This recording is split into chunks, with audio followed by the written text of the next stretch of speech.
Тельцы, приветствую вас. Меня зовут Ева Лехцер, вы на моем канале. Для вас я снимаю ваш расклад урожая на праздник Мамон или праздник осеннего равноденствия, который нам поможет посмотреть и проанализировать, что у вас произошло за период с имболка по Мамон, или то есть фактически с начала языческого года, с февраля и непосредственно по конец сентября.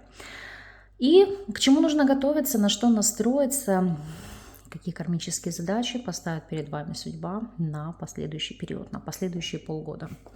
Итак, давайте с вами начнем.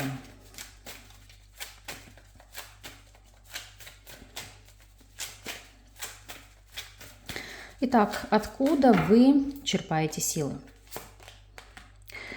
У вас по двойке жезлов из ситуации, когда вы можете постоянно увлекаться чем-то новым, что-то новое привносить в свою жизнь и совмещать приятно с полезным. Вы черпаете силы, когда ваш выбор оправдан, когда он является верным, когда у вас есть помощь и поддержка, ну, по сути, когда весь мир в ваших руках. То есть, иными словами, у вас есть четкое направление, что делать, каким образом, но при всем при этом есть запасные варианты. Как я говорю, всегда у вас есть план Б.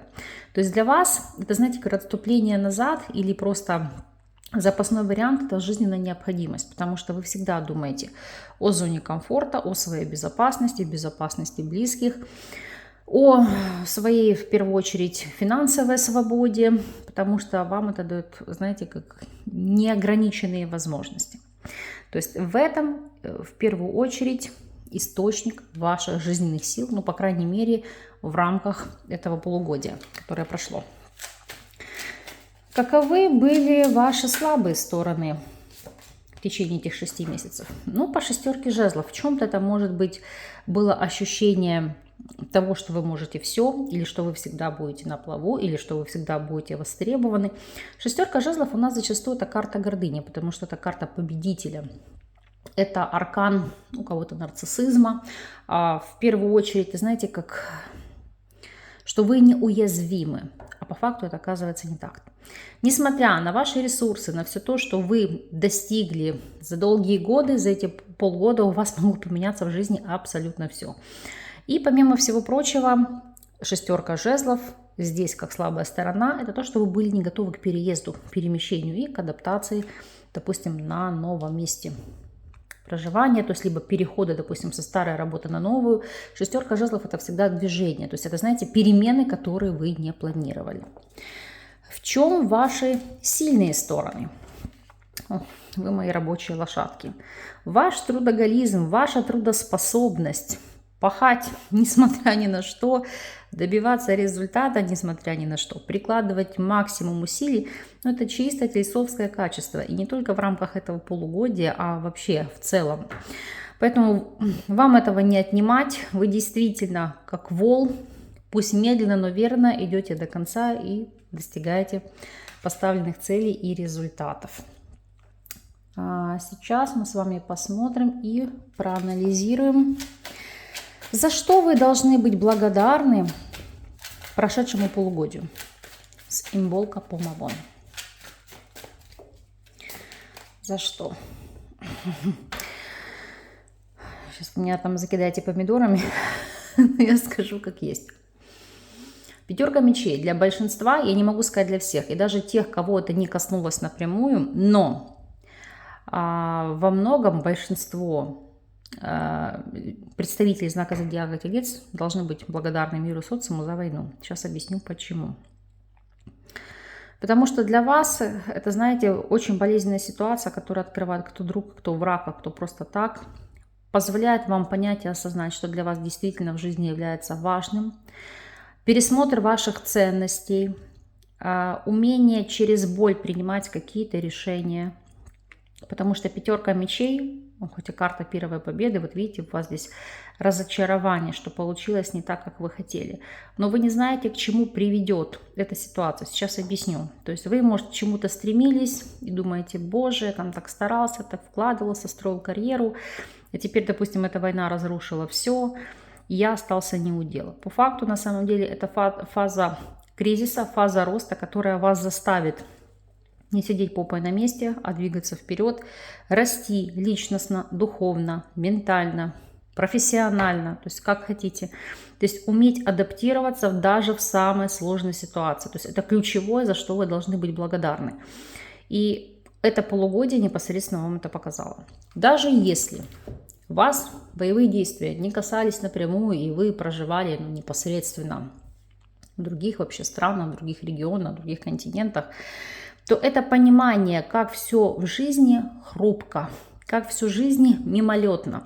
Это в первую очередь, глядя на происходящее в других регионах и странах, понять, насколько ценна жизнь, насколько ценен этот ресурс. Отпустить обиды, боль, ненависть, проработать в себе эти чувства, отпустить любые негативные ситуации. Ну и, как ни странно, пятерка мечей – это токсичные люди, либо люди, которые вас разрушают. То есть ставить здесь такую жирную точку в плане общения.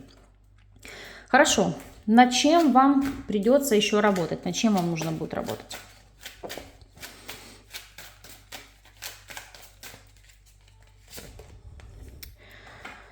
По четверке жезлов. Итак, для кого-то это вопрос обретения новой недвижимости, у кого-то будет стоять так. Неважно, это вопросы аренды или это вопросы покупки. У кого-то завершение ремонта, обустройства. Опять же, вопросы примирения с близкими, то, над чем нужно будет работать, восстановление отношений. Для кого-то вопросы создания семьи, если вы не успели еще обзавестись семьей. То есть это задача, которая будет перед вами стоять на следующее полугодие. То есть она у вас так будет очень ярко звучать. Ну и вообще, помимо работы, помимо вашего трудоголизма, находить время для радости, для праздника жизни, для зоны комфорта, для удовольствия. Знаете, как чувствовать, что вы живы. Потому что четверка жезлов – это ловить момент, ловить радость. Это больше посещать каких-либо социальных мероприятий. Действительно наслаждаться праздником, обществом друзей, новых знакомых. Ну, знаете, как ловить жизнь в каждой минуте. Так, дальше смотрим. Каков был главный кармический урок прошедшего периода? По дураку. Будь легок на подъем. Будь всегда, знаете, как способен на какие-то, не то что сумасбродные поступки, к новому этапу жизни, к новым переменам. Не зря у вас вот этот период, 1,5 года, происходит затмение на оси Телец-Скорпион. То вот у вас фактически начинается полностью новый цикл. И кармическим уроком было это адаптация к новому жизненному циклу. Повторюсь, у кого-то переезд, у кого-то новая работа, новые отношения, появление детей. То есть новый жизненный статус, новые жизненные ценности, новые жизненные цели. И опять же, перестать быть слишком серьезными. Я не призываю вас быть инфантильными, но научиться радоваться жизни, быть непосредственными, как дети, и как губка впитывать новые знания, новую информацию. Потому что чем больше вы в себя это вбираете, тем с большей отдачей и легкостью вы получаете что-то в жизни. Дальше. Ох, прям карты сами пошли. Заговорила за Скорпиона, там у нас пытается выйти король чаш. Хорошо. Какой кармический урок вам предстоит пройти в рамках последующего полугодия? Какой? Двойка пентаклей, карта баланса. То есть это балансировать между, допустим, работой и хобби, между, допустим, 2 увлечениями или 2 видами деятельности. То есть находить в жизни баланс. Причем этот баланс может касаться и вопросов режима дня, и вопросов питания, и вопросов нейтралитета в общении с близкими, либо с теми людьми, с которыми у вас проблемные отношения. Опять же, это всегда, знаете, как страховочный вариант. То есть по принципу не получится одно, но обязательно выгорит другое. Это чисто, говорю, тельцовская позиция. Но у вас здесь все получится. Хорошо. Посмотрим, что вам будет помогать. По колеснице это ваша активность, это движение вперед, это выбранный вектор движения. То есть когда вы четко понимаете, куда нужно двигаться и зачем. Для кого-то во многом новым стартом жизни станет действительно вопрос переезда, который вас от многих вещей может уберечь, дать новые перспективы, новый старт, новый этап. Да? Вы будете, знаете, здесь на перепутье по принципу, каким путем идти. Но, тем не менее, ваш выбор позволит вам достичь, повторюсь, каких-то неимоверных высот. Потому что колесница, у нас эта карта все-таки и как полководца, это человек-победитель, который четко держит вожжи в своих руках, или в частности, в данном случае мы видим мотоцикл. Понимает, куда вести мотоцикл в жизни, чего он хочет достичь и каким образом. Хорошо, что вам будет мешать? По тузу мечей, ну, могу сказать, это излишняя аналитическая деятельность, потому что по тузу мечей это хаос в мыслях. Да, новые идеи, новые цели, новые планы, но, знаете, как справиться с этим хаосом? То есть, как выбрать действительно то, что для вас нужно, и отбросить ненужные какие-то задачи, цели, либо идеи, которые вы сами себе ставите. Что будет мешать? Еще в чем-то может быть мешать ваша резкость. Я не могу назвать это грубостью. Именно резкость, холодность, ваш сарказм – это ситуации, которые могут мешать взаимодействию с другими людьми, ухудшать между вами взаимоотношения. Ну и самое главное, возьмите на заметку, я знаю, что в большинстве своем вы правдорубы, так вот не все готовы принимать вашу правду. И здесь более мягко нужно доносить людям информацию, либо свое мнение о каких-то вещах, ситуациях или людях оставлять при себе. Потому что на самом деле это будет играть против вас, а не вам на руку. Хорошо, от чего вам необходимо будет освободиться в рамках ближайшего полугода? От чего нужно будет освободиться?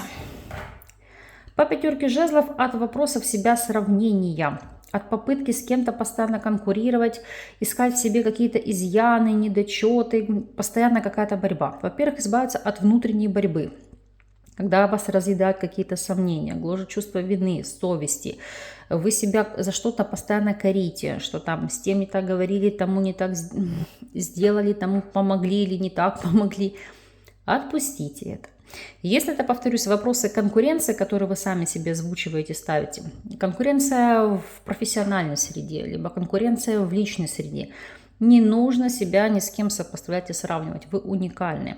Когда вы избавитесь от этих постоянных сравнений, ваша самооценка, она укрепится, я не могу сказать, что она взойти до небес, но вам станет жить намного легче, когда вы не будете на кого-то оглядываться и пытаться преуменьшить ваши какие-то таланты и достоинства, да, и оглядываться, почему там у соседа трава зеленее, у вас намного хуже. То есть эти моменты нужно прорабатывать. Хорошо. Чего сможете достичь? Пройдя эти кармические уроки. Осознание, совершенно иной взгляд на вещи. Понимание того факта, что все в жизни относительно, все зависит от угла вашего видения той либо иной проблемы или ситуации. Понимание того, что хватит быть жертвой, хватит находиться в подвешенном состоянии. Ключ к освобождению в ваших руках, и только вы можете сами, самостоятельно позволить себе избавиться от любой проблемы или ситуации. Сейчас объясню. Например, если вы хотите выучить какой-то язык, никто вас не может заставить. Ни обстоятельства, ни третьи лица. Только когда вы понимаете, что вам это необходимо для того, чтобы получить какую-то зону комфорта, получить, допустим, хорошую работу или для вашего развития, то есть смотря у кого какие цели, идеи, задачи. Или наоборот, вы там хотите сбросить вес. Вас опять же никто не заставит, пока вы не захотите этого сами. Вот это по принципу спасения утопающего, дело рук самого утопающего. Ну, сейчас посмотрю, приведет ли вас это осознание к чему-либо. Ну, ваша карта Королева Пентаклей. Вот осознание и действия выбранного направления приведут вас к целостности, самодостаточности, благосостоянию, достатку, а самое главное, к тем результатам, которые вы хотите видеть, потому что Королева Пентаклей – это карта роскоши, карта урожая, карта стабильной, сытой, комфортной, роскошной жизни. Поэтому здесь все у вас выйдет. И совет вам по ситуации. Звезда. Ну, следуйте за своей мечтой. Идите за своей мечтой. Достигайте поставленной мечты. Но при этом, поскольку у нас звезда, карта медийности, это заявляйте о себе, ходите на кастинги, говорите о себе в соцсетях. Если вы блогер, то, может быть, ходите на какие-то передачи. Активно вкладывайтесь в рекламу, в свое развитие. И опять же, эта карта у нас, помимо всего прочего, также является картой ангела-хранителя, это как и аркан умеренность. Поэтому взывайте к богам, либо к тем энергиям, в которые вы верите, которые вам в жизни помогают, и однозначно вас приведут к направленному, намеченному пути и к исполнению цели, к исполнению вашей задачи. Вот такой у вас вышел урожай. Надеюсь, что он вас порадует. Вы можете уже подвести итоги и для себя прописать цели на следующее полугодие.